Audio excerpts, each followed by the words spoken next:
mira, si nos vamos a nivel estados, el PRI gobierna 20 estados, ¿no? El PRI gobierna 20 estados, el PAN gobierna 6, el PRD gobierna 3 y una alianza gobierna 3, que no sé a qué partido darles esos 3 partidos de alianza, ¿no? Sinaloa, Puebla y Oaxaca. Pero en términos porcentuales es lo interesante. El PRI gobierna el 54% de la población. El 54% del padrón electoral está en los 20 estados que gobiernan. Y entonces, si vemos políticamente, vemos que el PRI pues, tiene una mayoría en gobiernos y el PAN y el PRD se dividen, porque a pesar de que el PAN gobierna 6 estados y el PRD solamente 3, los 3 estados que gobierna el PRD, uno de ellos es Distrito Federal, ¿no? Y entonces el otro es Guerrero y el otro es Chiapas. Y entonces el porcentaje de población gobernada por el PRD es casi igual al que gobierna el PAN. Entonces, políticamente, ¿qué podríamos decir? Que hay un PRI muy arriba y un segundo lugar que se pelean el PAN y el PRD en términos de territorio. Bueno, con ese conocimiento, si preguntáramos a la población por qué partido votaría hoy sin candidatos, que no nos extrañe ese resultado.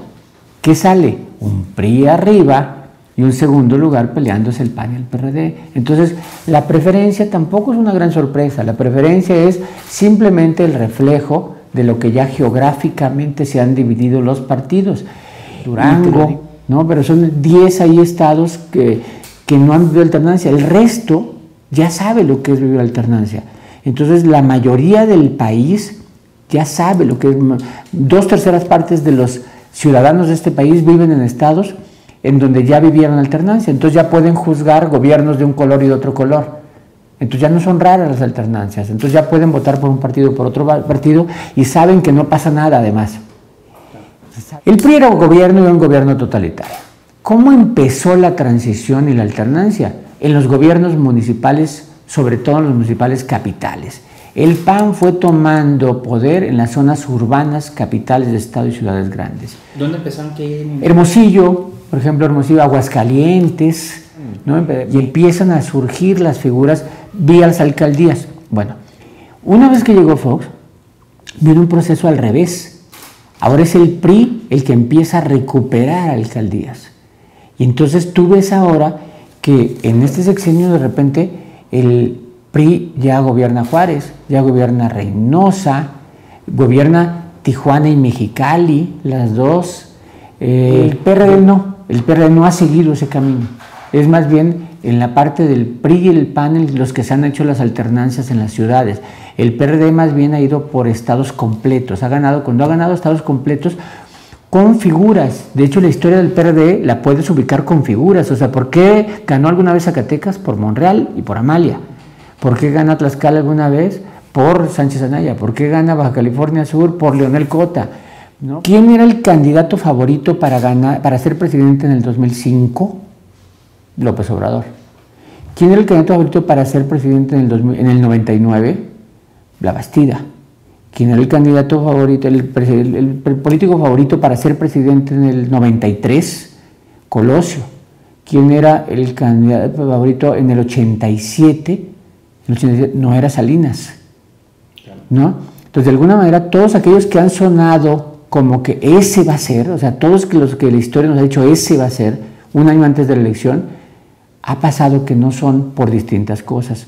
Hoy, el que parece que va a ser es Peña Nieto. Ahora, depende de él, o sea, un poco si eso se cumple o no se cumple. Pero hoy, todo parece que Peña Nieto es el favorito.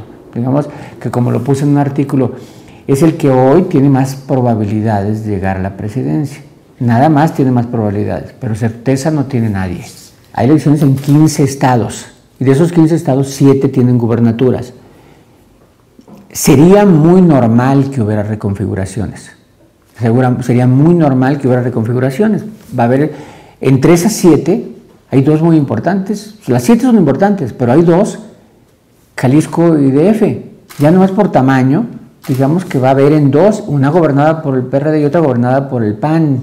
Y tal vez la segunda pregunta que se estén haciendo todos en el extranjero cuando voltean a ver México no es qué tanto apoyo va a tener en el Congreso. Esto es un asunto donde va más allá, porque una cosa es la presidencia, pero nos han demostrado en estos 2 años que el presidente no basta para manejar el país si no tiene el apoyo de las otras fuerzas, ¿no? Si no tiene el Congreso apoyándolo.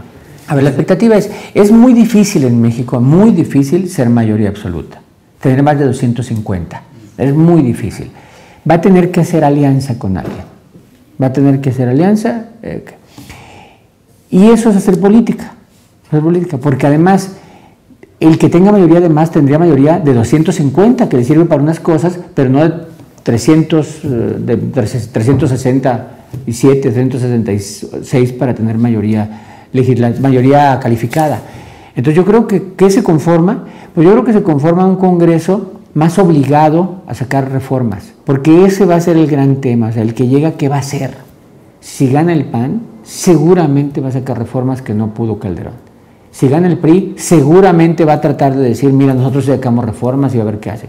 Y si gana el PRD, va a hacer reformas muy congruentes con su forma, con su ideología y con su plan de gobierno, que son muy distintas a las que traen los demás.